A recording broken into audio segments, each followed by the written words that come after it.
atril. Ah, sí. Porque así... Ahí están los micrófonos.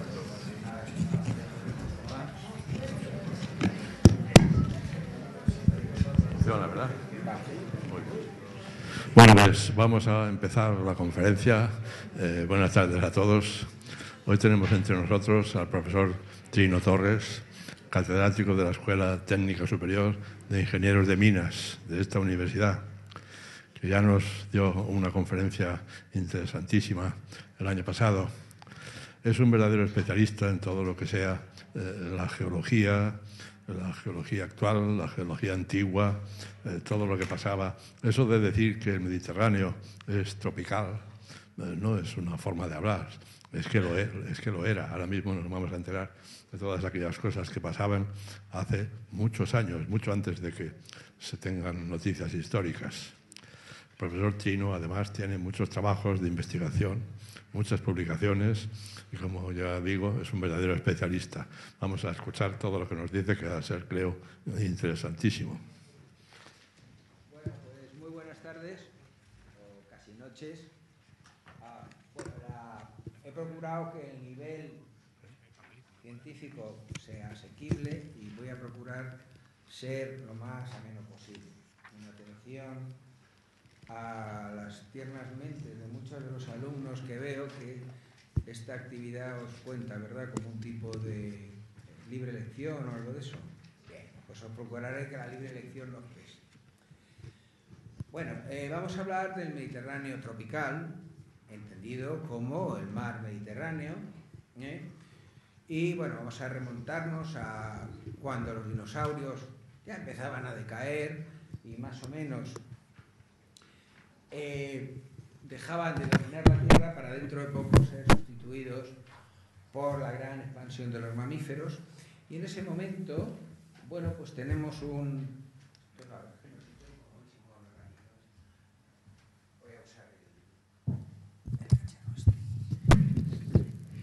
Tenemos aquí, en mitad del Atlántico, un viejo conocido, que es el anticiclón de las Azores. Evidentemente, hace 65 millones de años no había hombres del tiempo, pero por modelos de las celdas de circulación atmosférica, pues este es el modelo que se propone.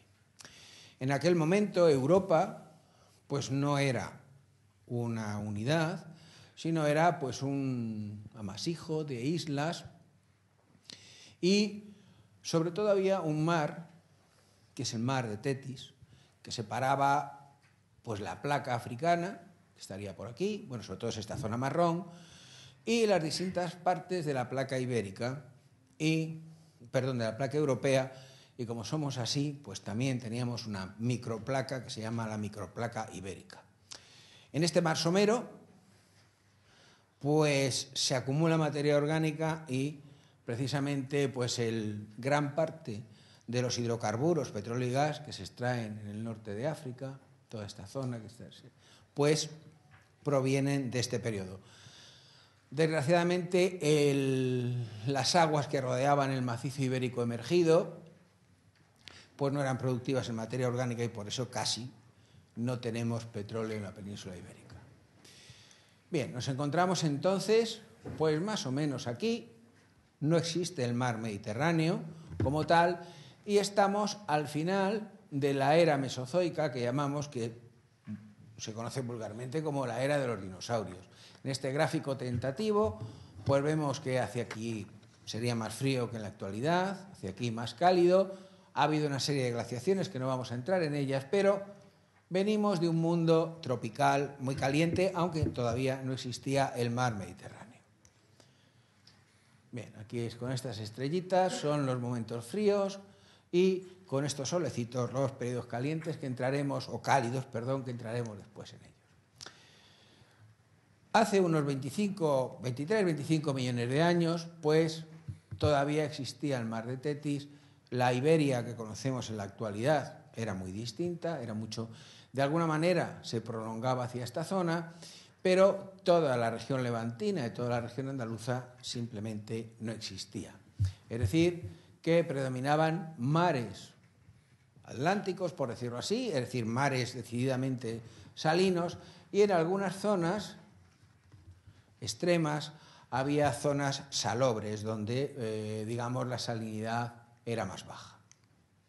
Seguimos ascendiendo a lo largo del tiempo, entramos en el Mioceno inferior y, bueno, siguen predominando, ya sí se ha definido un mar Mediterráneo, lo estamos viendo aquí, un poco raro, porque no se parece al actual, pero con condiciones de salinidad normales.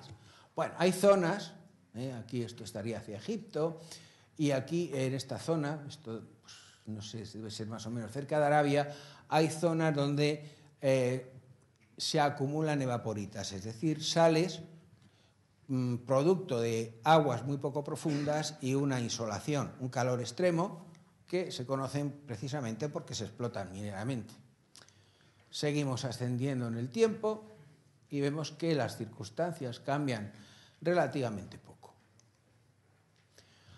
Hacia la parte alta del Mioceno vamos a tener una amplísima zona salobre que de alguna manera queda ahora como mares interiores, una zona decididamente marina y pequeñas áreas con zonas evaporíticas.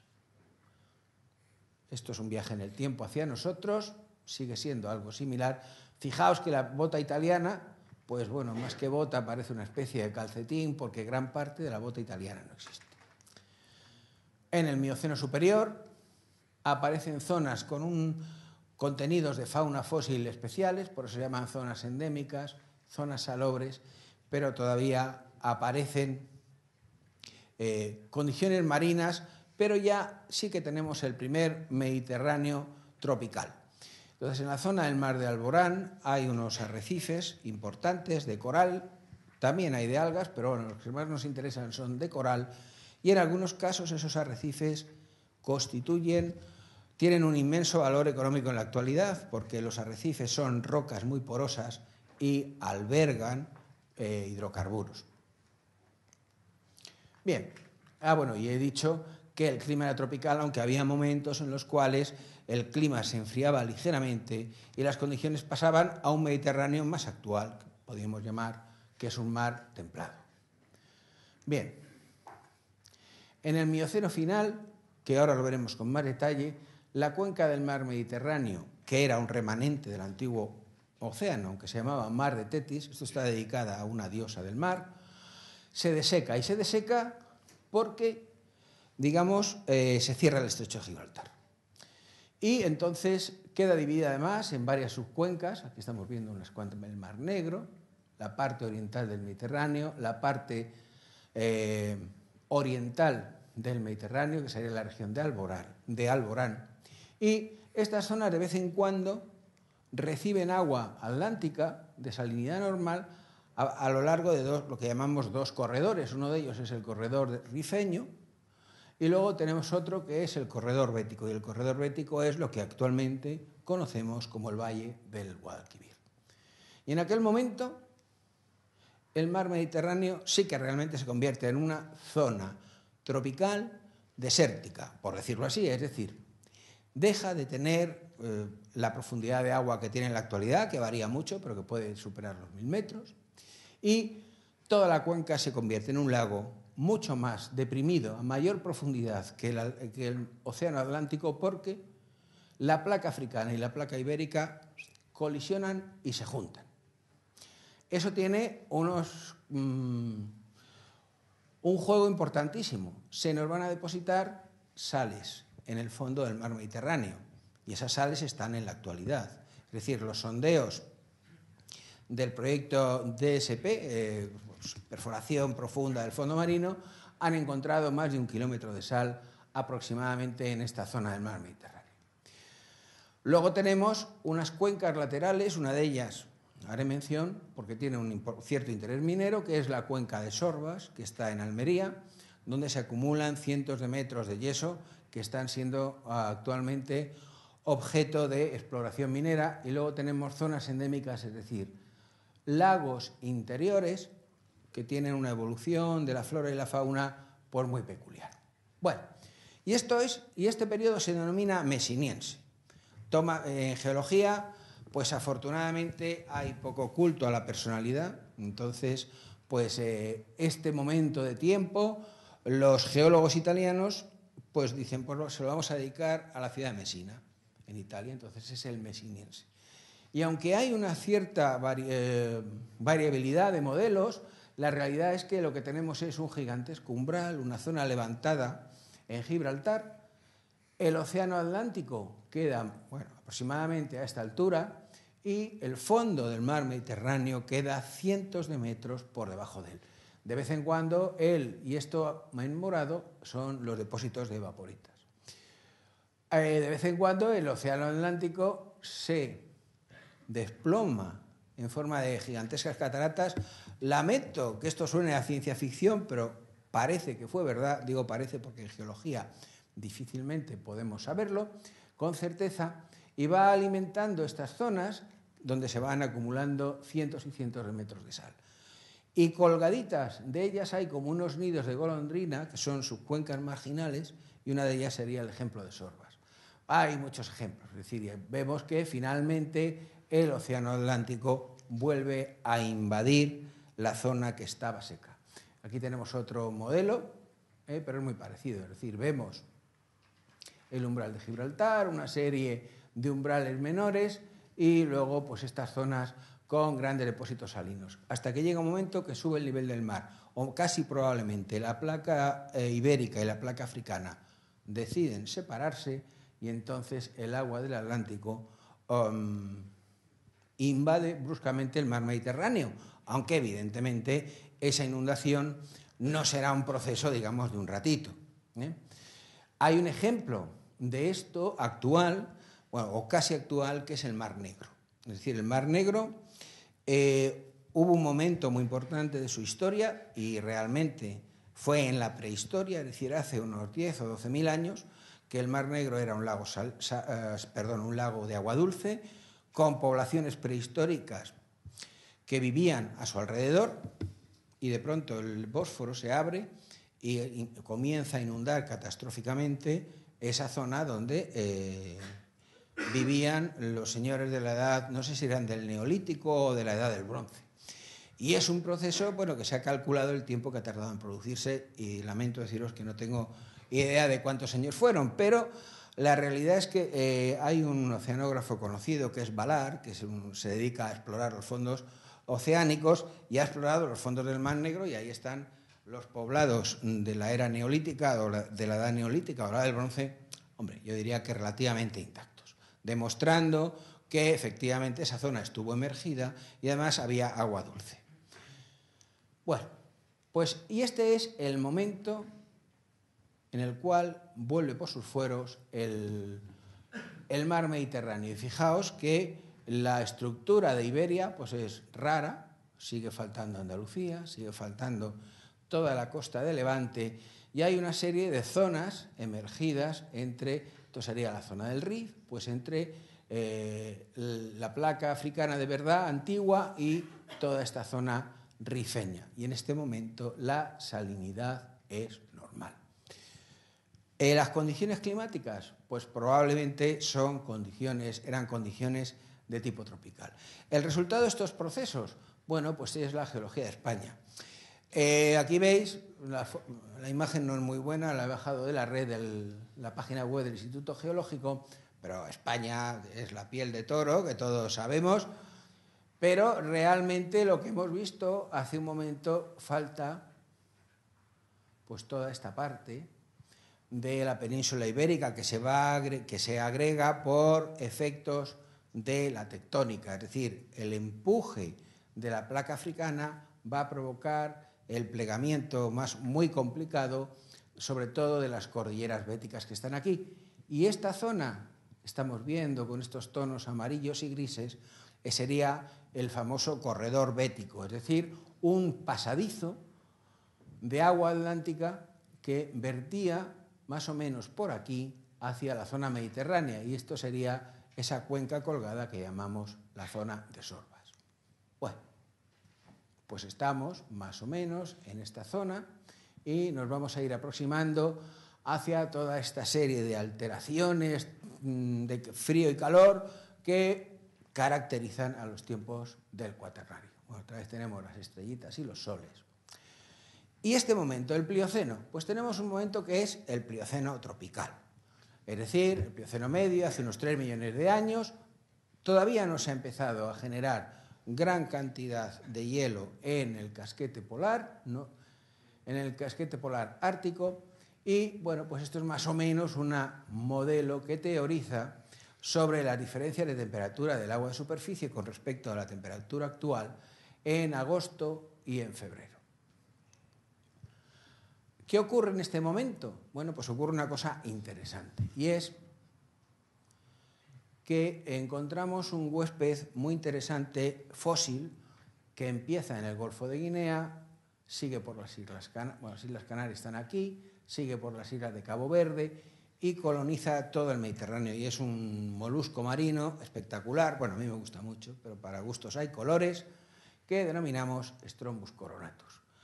Y ese mar tropical pues tiene tal productividad que esto es pues una roca en la isla de Mallorca, en un sitio que se llama Son Lluís, y está, pues ya veis, compuesta prácticamente por conchas de este Strombus bubonius, perdón, este Strombus coronatus, que aquí veis con un poquito más de detalle. Realmente no son ejemplares buenos porque esto era una antigua playa y el oleaje los ha ido desgastando, pero hay cientos de miles de ejemplares.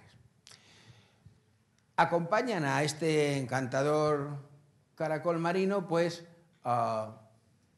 lamelibranquios o pelecípodos, que como son de aguas cálidas, pues desarrollan grandes tamaños, desarrollan esto que llamamos costillas. Es verdad que tiene pocas, por eso se llama paucicostata, pero son grandes espinas. Es decir, cuando hay mucha energía disponible en el medio, las conchas tienden a ser mayores y además estar profusamente ornamentadas. Este es el Augustator vermicularis. Todos estos que estamos viendo viven en un momento tropical, plioceno, del mar Mediterráneo y en la actualidad están extinguidos. Este es un Buccinum corneum, es decir, parece una trompeta, y este es el que os quería, este es el Strombus coronatus, que se caracteriza porque tiene unas espinas enormes que forman una corona. Es decir, el paleontólogo que lo define, que fue el señor Lamarck hace 200 y pico años, pues estuvo acertado en el nombre. Xenophora infundibulum, evidentemente extinta, Circumphallus, grandes almejas, grandes pelecípodos. Este, un gasterópodo, Ficus salomacensis, que, bueno, de alguna manera, pues fijaos que tiene una forma de higo y por eso pues toma ese nombre Ficus, del latín. Y el Glossus humanus, que es esta preciosidad que estamos viendo aquí. Estos, debo reconocer que estos ejemplares perfectos no se suelen encontrar en el Plioceno de España y estos proceden de Italia, aunque yo sí he encontrado en Almería un ejemplar de Glossus magnífico. Evidentemente, el Mediterráneo era tropical, pero es que hay zonas que son mucho más tropicales y entonces, pues por ejemplo, en el Plioceno de Florida, valga esto para animaros un poco la visión, bueno, a mí me gusta, pues veis aquí este burícido que es un hexaplex y desarrolla unas espinas enormes. Evidentemente esto supone un costo energético que se pueden permitir en un ambiente tropical, mientras que en un ambiente mucho más frío las conchas son, digamos que más sosas, ¿no? La Melongea subcoronata, las ostreas, esto se parece muchísimo a una ostra comestible, a las Ostrea edulis, que comemos con cierto deleite, por lo menos las que nos gustan, pero se distingue porque enseguida saca estas costillas muy grandes que en las ostras actuales no están presentes. La Acanthocardia alienosa, esta no sabemos qué especie es, o los estrómbidos, Strombus viegelae. Fijaos el tamaño, es decir, esta escala, esto es 1 centímetro, es decir, que es una concha de un tamaño verdaderamente importante.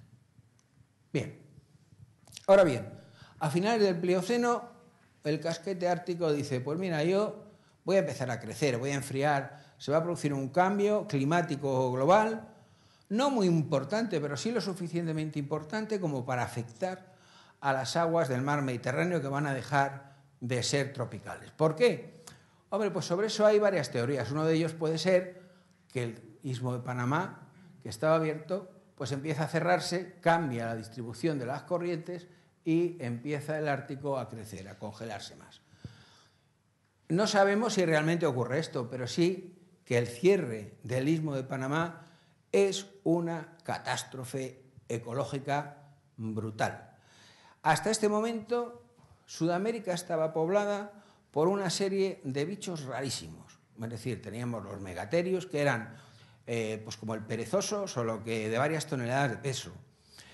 Teníamos una ave carnívora que evidentemente no podía volar, pero que, por poner una escala máxima, a mí me hubiera engullido de un picotazo, simplemente.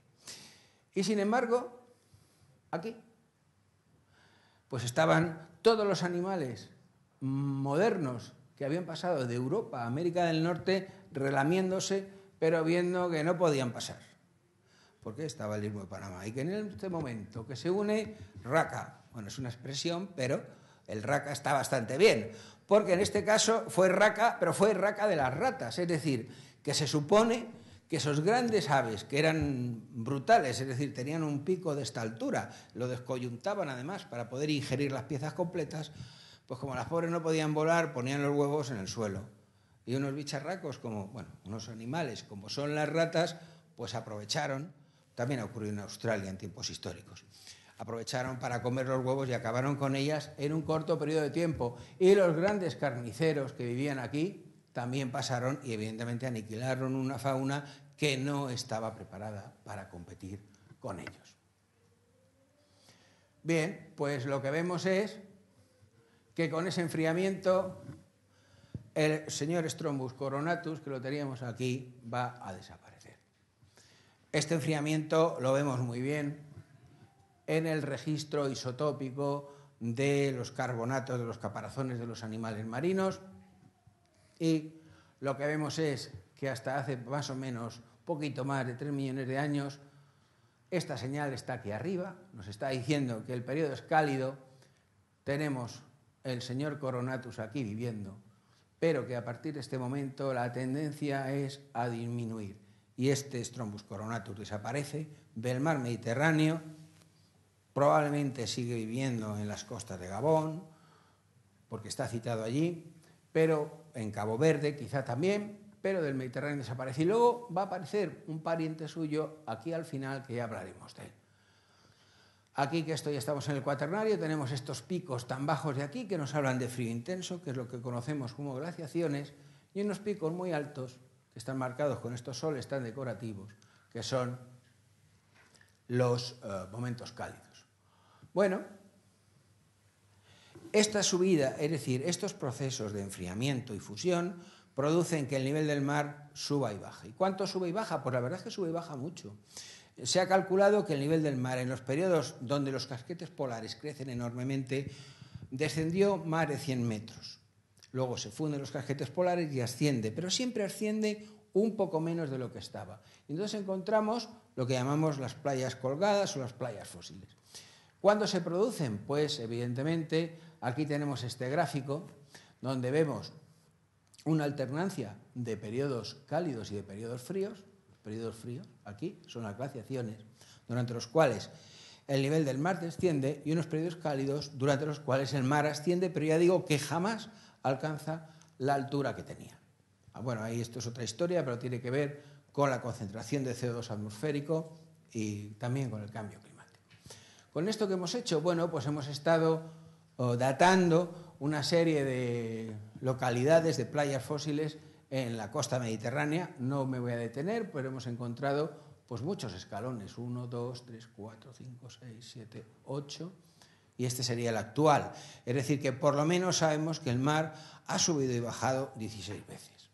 Estas rayas lo que vienen a indicar es momentos de alto nivel del mar. Y bueno, pues esta sería una playa fósil, la estamos viendo aquí, vemos cómo las capas de depósito se inclinan hacia el mar, esto se llama foreshore, y tiene bichos marinos. ¿Y qué bichos marinos tiene? Pues la verdad es que son bastante corrientes. Pues tenemos, sobre todo aquí vemos, me parece que es una foto en Túnez, pero tenemos una almeja muy corriente que llamamos con el nombre científico de Glicimeris, y que veremos después. Un sitio más llamativo pues sería el Faro de Huertas, que está en Alicante, donde tenemos aquí arriba, justo debajo del faro, la playa más antigua. Aquí se ve otro nivel de playa y el otro está debajo del mar, es decir, que solamente cuando baja la marea en el Mediterráneo, que baja muy poquito, pues es posible observarla. ¿Cómo se forman estos depósitos? Pues bueno, aquí estamos viendo, esto es en Rabat, y lo que vemos es que el oleaje de invierno fundamentalmente arroja gran cantidad de conchas a la playa, que pueden ser recubiertos por arena o grava, y así se nos forman estos depósitos que luego estudiamos científicamente. En este caso, la verdad es que todos los conchas son de mejillón, como estáis viendo aquí, bueno, además de algún plástico y alguna cosa. Bien. Durante los periodos fríos, pues el Mediterráneo dice, pues yo me pongo en un régimen de temperatura templado, no es que sea excesivamente frío, pero evidentemente la tropicalidad se pierde. Durante los periodos extremadamente cálidos, pues el mar Mediterráneo se va a tropicalizar y su temperatura, la temperatura media de sus aguas, sube. Hay varios modelos, unos dicen que sube 3 grados, otro que sube 7 grados.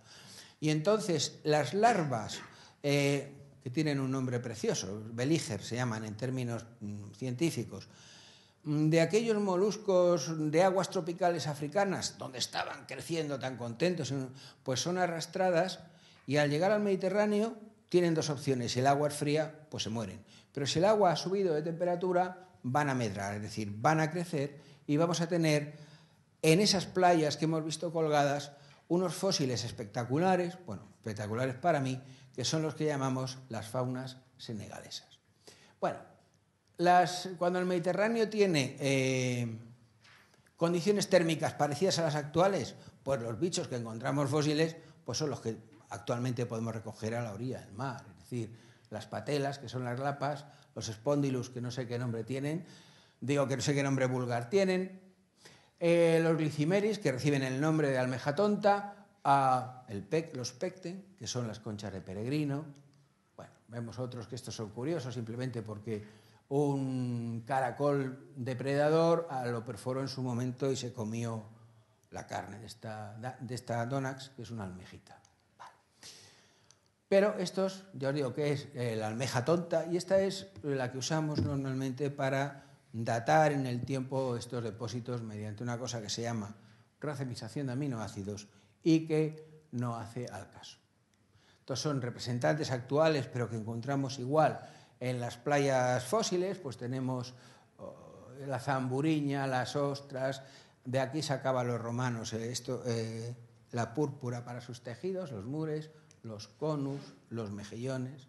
Este sería el galo provincialis, es decir, el que vive actualmente, las panopeas, las conchas de peregrino, en fin.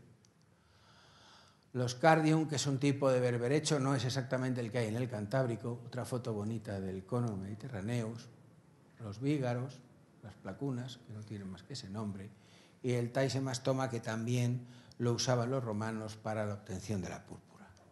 Bien, pero ¿qué ocurre en el momento tropical? Pues en el momento tropical encontramos estos monstruos tan bonitos, es decir, esta concha tiene casi 17 centímetros de longitud y recibe el nombre de Strombus bubonius. Pues bien, este Strombus bubonius, que aparece aquí en roquetas de mar, está totalmente extinto en el Mediterráneo, no aparece. Sin embargo, vive tan contento en numerosas zonas africanas, en Cabo Verde, Gabón, Guinea. Y nosotros estos son localidades que hemos estudiado en la costa mediterránea, aunque hemos hecho muchos trabajos aquí en roquetas de mar. Roquetas de mar es un ejemplo desastroso de desarrollo urbanístico. Esta es la foto de 1957. Se ven aquí las playas que os he dicho que hay, pues están aquí, son estas líneas que hemos marcado. Esto es una flecha litoral maravillosa que hay aquí. Bueno, y este es el aspecto en 1996, pero actualmente todo esto, bueno, aquí ha quedado una zona de parque natural, pero todo lo demás está absolutamente urbanizado. Ya no es malo que se hayan cargado la costa, sino que han destruido todos los testimonios fósiles de ese Mediterráneo tropical.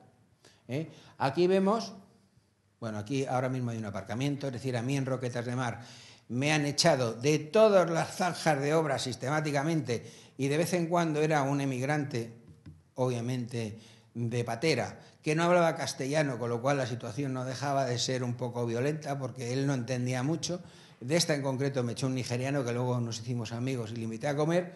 Bueno, pues aquí hay dos niveles de playa fósil. Uno aquí, que corresponde a una playa donde el Mediterráneo era templadito, y esta, sin embargo, esta de aquí, es una gozada. Pues hay miles y miles de fósiles y además que se pueden coger con la mano como, bueno, esto sería, debajo está el Plioceno, como se puede ver en esta foto, donde hay hasta 10 niveles y todos ellos están llenos de cientos de ejemplares de ese molusco tropical.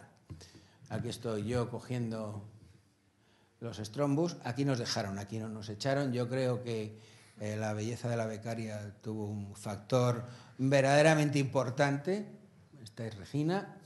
Y, bueno, aquí vemos otra vez, veis los niveles de ahí donde estamos cogiendo las muestras. Y muchas de estas manchitas blancas pues son restos de fósiles. Pero no solo hay fósiles, sino que también tenemos calizas oolíticas. Las calizas oolíticas, bueno, se forman, digamos que es una acumulación de pelotillas o oolitos, forma de huevo. Esto viene a tener como 2 o 3 milímetros de longitud.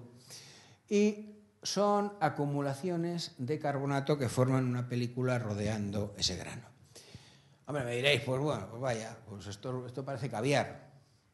Pero realmente lo curioso es que actualmente solo se están formando oolitos en las Bahamas. Es decir, que nos están diciendo, oye, que yo cuando me formé, esto estaba muy calentito. Es decir, nos están dando también una pista nueva de la tropicalidad del mar Mediterráneo. Y bueno, pues nos encontramos justo en estas dos zonas de aquí, que son los dos únicos momentos en los cuales el Mediterráneo se calentó y adquirió, digamos, caracteres tropicales. Aquí están estos dos soles, que son los dos momentos, 160.000 y más o menos 100.000 años, que aparece Strombus bubonius, y luego ya los fríos de la última glaciación los pulsan y tenemos su equivalente actual, que solamente vive en las costas tropicales de África. Bien, aquí vemos con más detalle estos periodos cálidos y justo Strombus bubonius vive en este pico y en este otro. Este parece que es más cálido. Y bueno, pues, ¿qué moluscos encontramos en fósiles? Pues exactamente los mismos que los que hemos recibido de Senegal. Aquí tenemos Strombus bubonius de Cabo Verde, Anadara heysei, Brachydonte senegalensis, fijaos, Cantharus biberratus, Cardita senegalensis. Está claro de dónde es su procedencia, por el apellido de la especie. Conus hermineus, que es rarísimo encontrarlo fósil en el Mediterráneo y en esas localidades de Roquetas de Mar donde he estado, llené casi un cajón de ellos, están convenientemente archivados y guardados. Un tipo de ostreido muy peculiar, polinices. Bueno, ¿y qué va a ocurrir en el futuro? Bueno, pues en el futuro ya vienen las perspectivas. En el futuro está claro que el mar Mediterráneo se está calentando y además se está salinizando enormemente y de hecho sale una lengua de agua muy densa, salina y cálida que en algún momento podría interferir la gran circulación oceánica. El nivel del mar, pues la verdad es que tocaba glaciación. Es decir, la evolución normal sería que que en general el Mediterráneo y todos los mares del mundo descendieran de nivel debido a la acción de los factores astronómicos. Sin embargo, la acción humana va a hacer que suba. También pues, va a tardar el mar, en el Mediterráneo y todos los mares del mundo, en alcanzar el equilibrio, pues depende de distintos escenarios, pero este, que es el mar desfavorable, habla de 400.000 años. Bien, ¿y ahora qué está pasando? Bueno, pues están pasando cosas interesantes. El señor Lesseps hizo el canal de Suez. Y entonces todos esos peces voraces que vivían en el Mar Rojo Y el mar tiene una característica fundamental, y es que todos los bichos tienen hambre. Es decir, su actividad fundamental es comer y evitar ser comido. No sé si habéis oído una expresión, la memoria del pez. ¿Os suena a alguno? Dice, no, la memoria del pez es que es 2 segundos, pero es un mecanismo de defensa de la naturaleza maravilloso, porque es que a un pez se lo están intentando comer siempre. Y entonces ese estrés no lo podría resistir. Entonces él dice, ay, que me quieren comer. Y luego dice, ¿qué pasaba? Pues se me ha ido del tarro lo que ocurría. Pero es verdad, es un mecanismo de defensa. Bueno, pues a través del canal de Suez y del Mar Rojo están entrando numerosas especies tropicales que encuentran acomodo en el Mediterráneo. Es decir, que las condiciones térmicas del Mediterráneo, hombre, son especies tolerantes a variaciones térmicas, pero se están acomodando y de hecho son invasores importantes. También hay una invasión de animales de otras zonas del planeta que vienen accidentalmente. En algunos casos, pues llega un mercante cargado de almejas de Tailandia y cuando llega a puerto hay una caja que ha quedado fuera del circuito de refrigeración y le dicen el patrón, pues al agua. Y aunque parezca mentira, pues luego esto se investiga y lo que se ve es que hay una colonia de esas almejas, porque ha habido 2 más listas o más resistentes y se ha establecido una colonia de invasores. Hay también un invasor, que es un tipo de almeja fluvial, que es la Corbicula fluminalis. Bueno, no os voy a contar, es una almeja y ya está. Pero esa Corbicula fluminalis se extinguió de la península ibérica hace aproximadamente 800.000 años. La hemos encontrado fósil en Granada, pero en sedimentos recientes, 1 millón de años. Y sin embargo ahora ha vuelto a aparecer. Bueno, justicia histórica. Y bueno, pues yo la verdad es que creo que las pateras del futuro, no cargadas con pobres emigrantes, sino cargadas con la fauna senegalesa, en cualquier momento, no yo, pero a lo mejor vosotros o vuestros nietos, de pronto vuestros nietos dirán, mamá, mira qué concha más bonita he encontrado en la playa, y será uno de estos Strombus bubonius que por fin ha entrado en el Mediterráneo y ha encontrado las condiciones adecuadas, más o menos tropicales, para sobrevivir. Muchas gracias.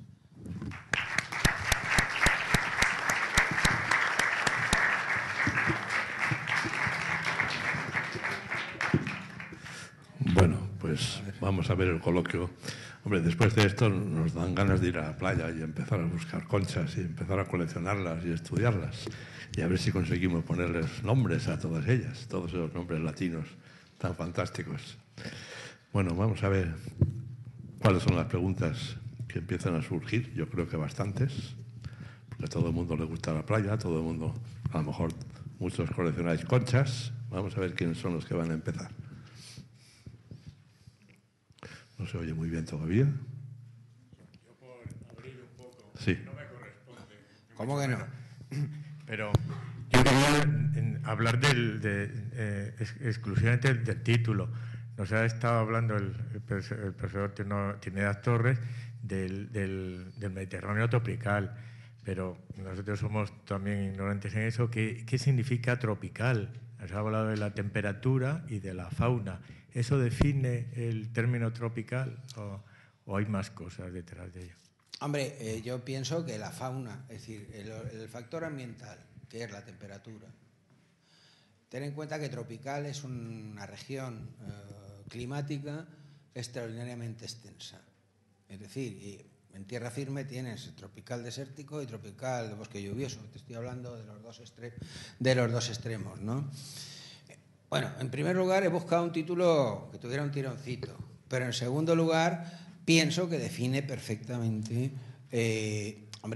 define perfectamente lo que yo quería expresar, es decir, que el Mediterráneo no ha sido siempre ese mar templadito, sino que ha tenido condiciones térmicas y salinas adecuadas para que las corrientes marinas transporten las larvas de animales de zonas decididamente tropicales y sobrevivan aquí. Es decir, no sobrevivan, sino que tengan un boom ecológico verdaderamente notable. No sé si he contestado, pero... Es decir, si ahora mismo te vas a Roquetas, a Roquetas, no puedes encontrar ni un fósil, todos son garajes, todos son hormigón armado. porque yo escribí a la Junta de Andalucía para que preservaran un testimonio porque merecía la pena. Pues vas a encontrar del orden de 15 o 20 especies que ahora mismo están medrando y teniendo éxito y siendo además pescadas intensamente, porque los strongus en Guinea se comen en Guinea, en Cabo Verde, se llaman bucios, en una zona tropical. Yo creo que la transposición del nombre es obvia. Bien, vamos a ver la siguiente pregunta. A mí, desde luego, me ha resultado interesantísima la charla y además expuesta de una manera que yo creo que todo el mundo lo entendemos. ¿Quiénes son los que van a hacer las siguientes preguntas? Supongo que varias, no todos a la vez, claro. Pues voy a hacer yo una, vamos a ver. La subida y bajada del mar, dices que hasta 100 metros sube Sí. cuando es la zona, o sea, época cálida, y cuando es fría sube el nivel de los hielos árticos, pero en cambio baja el mar. Pero eso será, digo yo, si va a ocurrir ahora o dentro de unos años, será el Atlántico, será el Pacífico. El Mediterráneo es muy difícil, pienso yo, que suba y baje porque apenas tiene comunicación. ¿Es verdad? Tiene la suficiente. De hecho, está registrado. Es decir, la terraza más alta de Cabo de Huertas está a 70 metros sobre el nivel del mar actual. No hay duda que va a descender. Que debería descender si los que llamamos los forzamientos astronómicos no hubieran sido absolutamente machacados por el forzamiento antrópico. Los constructores serían felices. Tú imagínate toda la costa de primera línea que queda disponible para hacer chalés. Vamos, el pocero del futuro se iba a poner las botas. El pocero, sí. Bueno, y otra cosa, las glaciaciones y las épocas cálidas parece ser que es un fenómeno debido a causas astronómicas. Sí. Por ejemplo, puede ser por la excentricidad de la órbita terrestre o por la inclinación del eje de la Tierra. Sí. Pero hay más. Son tres, son la excentricidad, la inclinación y la precesión. La precesión también. Y la precesión. Es decir, cuando se juntan las tres de la manera más desfavorable o favorable posible, es decir, cuando la órbita es más abierta, cuando el eje de giro es más tumbado, más oblicuo, sí, y cuando la precesión, esa especie de movimiento de bamboleo que tiene como un trompo, también inclina más el eje, ese es el momento para que se produzca, para que haya menos energía solar en el verano, no se funda la capa de nieve y así sucesivamente la capa de nieve va a ir aumentando, eso se va a transformar en hielo y los casquetes polares avanzan. Sí, sí. Y sin embargo, en este momento correspondería a época fría. Deberíamos de ir hacia un momento de enfriamiento. Hacia enfriamiento dentro de, digamos, de 100 años o así, ¿no? Un poco más, 15.000. 15.000 años. Bueno, claro, no es lo mismo que lo que yo decía. Entonces iríamos hacia eso.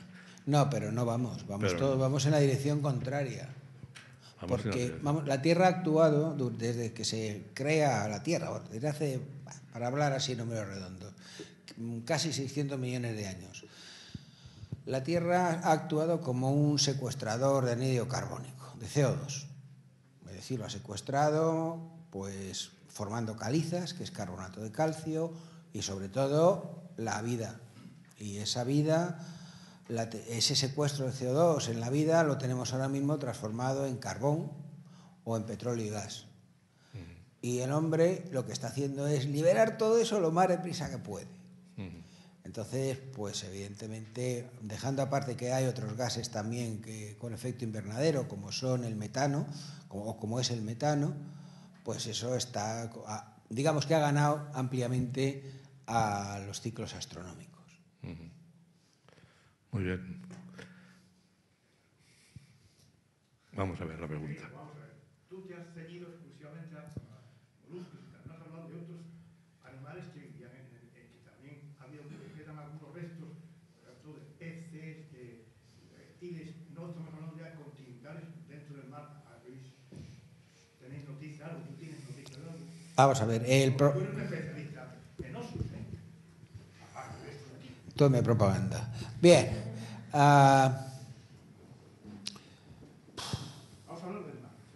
Vamos a ver, animales. Evidentemente, el que ha habido periodos fríos no hay ninguna duda, puesto que el mamut, que sabéis que es el elefante lanudo, pues llega hasta Granada. En la turbera de Padul apareció un esqueleto enterito de un mamut. Y también aparece algún rinoceronte lanudo. En el norte, en el País Vasco, por ejemplo, hay muchos restos de reno, que los señores del Paleolítico los cazaban con entusiasmo. Y luego ya en un nivel más humilde, pero no menos interesante, pues hay numerosos restos de lo que llamamos vulgarmente micromamíferos, es decir, ratas, vamos, en definitiva, ratas, ratones y cosas similares, de las cuales entiendo poco, que aparecen dientes, sobre todo, que cazaron en su momento, probablemente rapaces nocturnas, y que claramente son de animales que ahora viven en regiones septentrionales. Es decir, que no hay duda. Y en cuanto a esa unión, esa disposición tan peculiar del Mediterráneo, pues por ejemplo en Sicilia, pues hubo una desgracia importante, había numerosos puentes de tierra que unían esas manchitas marrones que hemos visto en las diapositivas con la zona continental. Y pues Sicilia, por ejemplo, fue colonizada pues por hipopótamos y elefantes, y de pronto subió el mar y los dejó allí. Y la defensa que tuvieron los pobrecitos fue hacerse cada vez más pequeños, más pequeños, más pequeños. Y entonces, pues en Sicilia hay cientos de restos de un elefante muy pequeño que se llama Elephas falconeri, y era un elefante, pues casi como uno de tus perros grandes o una cosa así, pero también había una fuente que ya se secó en su momento y estaba llena de esqueletos de hipopótamos. Se ve que los pobres pues se les fue secando el baño, y se refugiaron allí y murieron, y eran unos hipopótamos más o menos así, chiquititos. Es decir, que hay suficientes pruebas.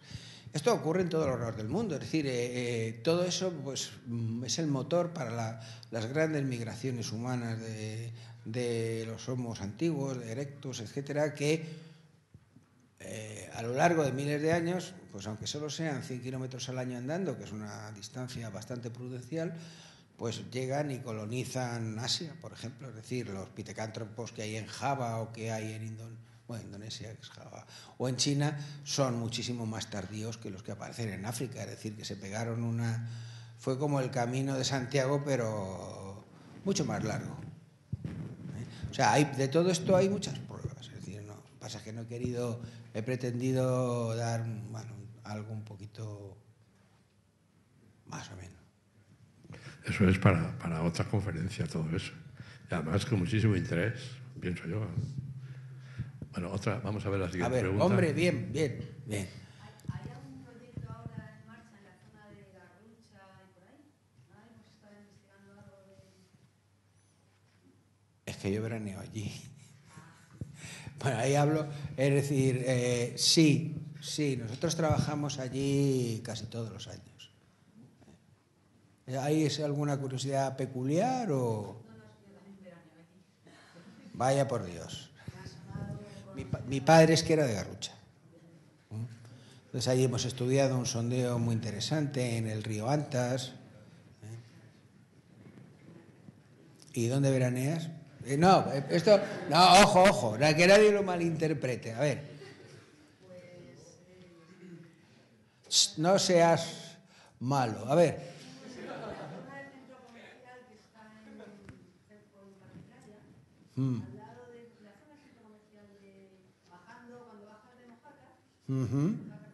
Bueno, pues si alguna vez vas a la playa, verás, fíjate y verás la almeja tonta fósil, que no es que sea muy bonita, pero verás algún Strombus bubonius allí, porque alguno dejé.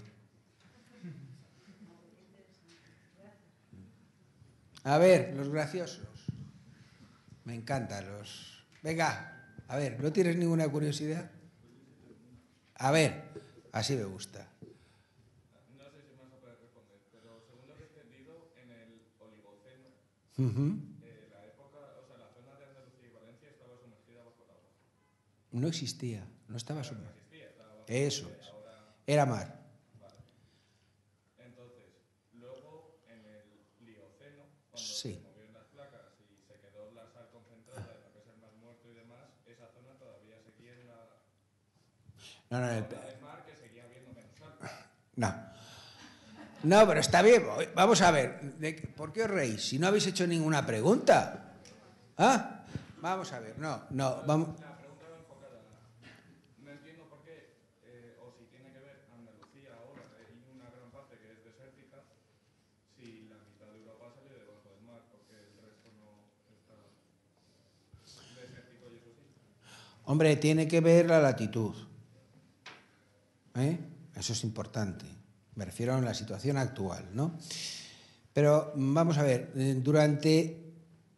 antes del Oligoceno, me voy a ir un pelín antes, esto era mar, es decir, ahí era donde era mar, y debajo de ese mar había un lecho marino como un hojaldre de capas rocosas que estaban allí horizontales, como si fueran mis alumnos en clase.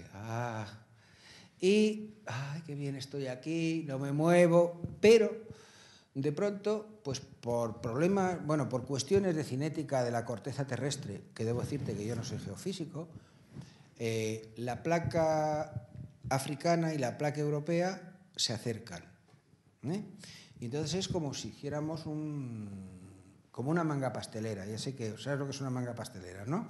Entonces, todas esas capas que estaban allí, qué bien estoy, pues hacen y se levantan, yo diría que como una gigantesca, como un gigantesco algo, no sé, como dos plumeros. Y te digo dos plumeros porque se levantan inclinándose hacia el sur y tenemos el Rif en África. Y se levantan inclinándose hacia el norte y tenemos las cordilleras béticas en España. Es decir, que no llega a cerrarse el mar Mediterráneo, pero todo eso que había ahí abajo se levanta bruscamente, deja de estar en el mar, evidentemente, y forma pues las cordilleras béticas o las del Rif. Y si tú vas al Rif y haces un estudio geológico, vas a encontrar en las cordilleras béticas un equivalente exacto. También ocurre en los Pirineos, no es cuestión quiere decir que en los Pirineos ocurre igual, el Golfo de Vizcaya se abre, se llena de sedimentos y luego dice, ya que está lleno de sedimentos, se cierra, y de la misma manera se crean los Pirineos con capas vergiendo hacia el norte en Francia y hacia el sur en España. ¿Te queda claro más o menos? Muy bien. A ver, la señorita delante, estoy seguro que tiene usted alguna duda metafísica.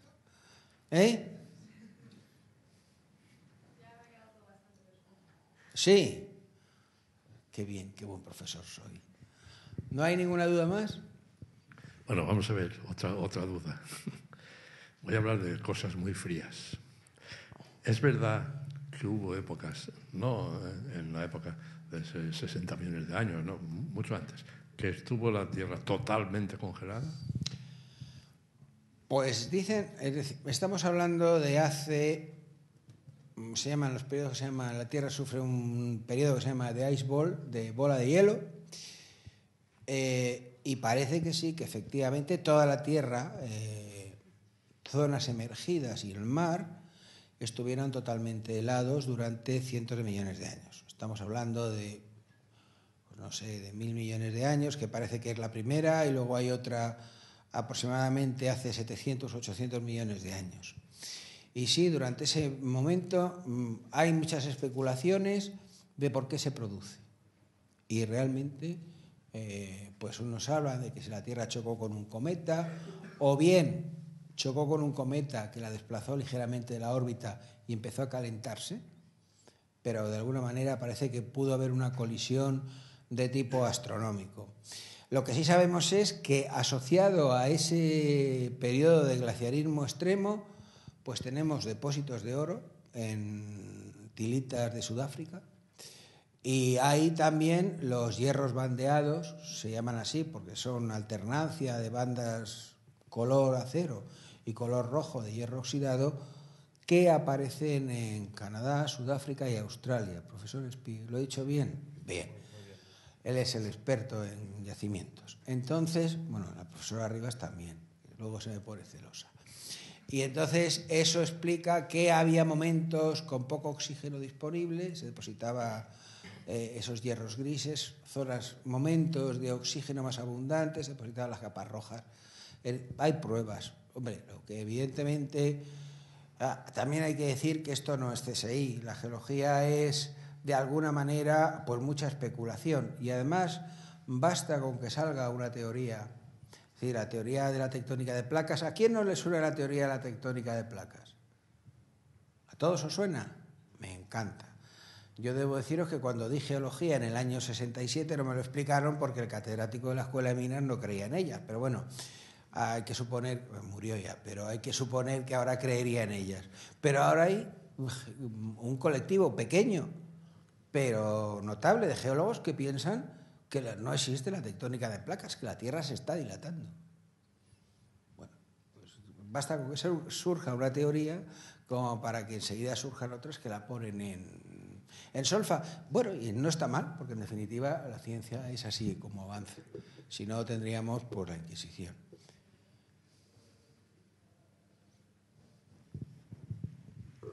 A ver, ¿alguna pregunta? Otra pregunta más, a ver. Por este lado, que no ha habido ninguna. No les firmes el papel, o ya lo tienen.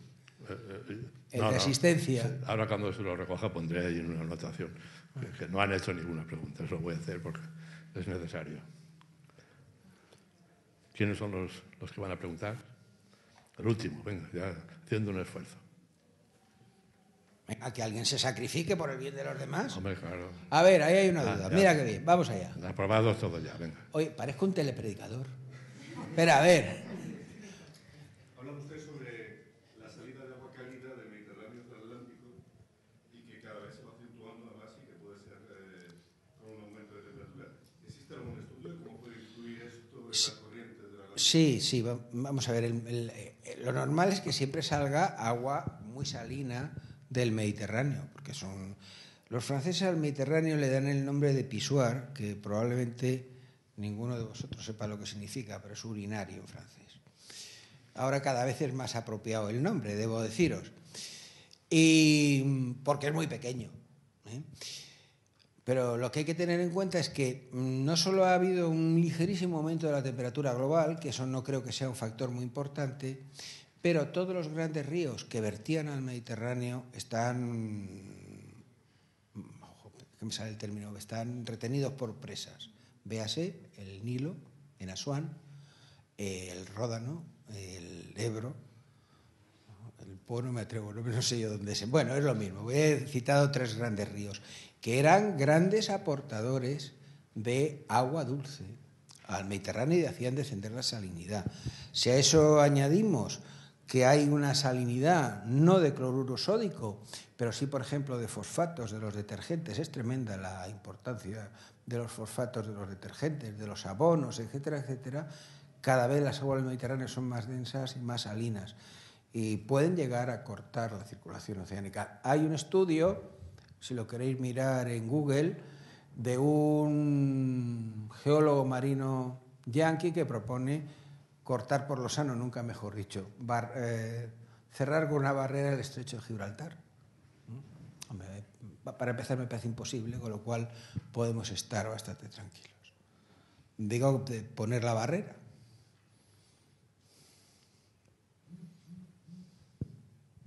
Bueno, ¿hay algo más?